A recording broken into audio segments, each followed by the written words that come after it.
Корона пандемијата ги води слепите лица во се поголема депресија. Поради ова, тие денеска побараа државата да им обезбеди лични асистенти. Зашто тоа го нема кај нас, во други градови, значи Скопје, Куманово, Битола, Струмица, тоа веќе функционира и навистина се задоволни слепите лица. Многу полесно ќе се решат тие проблеми, доколку и во Штип има некоја институција каде што би се обучиле лица за персонални асистенти. Состојбата на слепите во дополнителна изолација е очекувана и за психолозите. Основа на сите психички пореметувања кои ќе ни слетат како постсиндром ќе биде депресијата, една од главните ќе биде депресијата и тоа дека ќе биде зафатена во еден голем процент од над 20% од луѓето. Колку е во Македонија, имате ли некои истражувања? Нема истражување, нема бројка, меѓутоа од оние созданија што ги имаме, навистина психијатрисите се прилично ангажирани.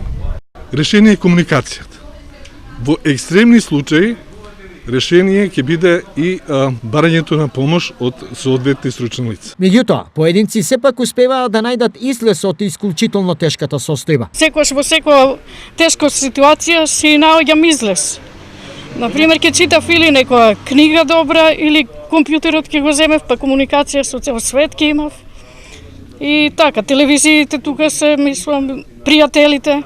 На денешната работилница, чија тема беше токму приспособувањето на слепите лица на тешки услови што ги носи пандемијата, учество зема и заменик градоначалникот на Штип Јане Миланов, кој искажа подготвеност за помош на овие лица. Општината секогаш ќе најде начин, ќе застане на страна на ово здружение и на сите други здруженија и поединци на кои што помош им е потребна.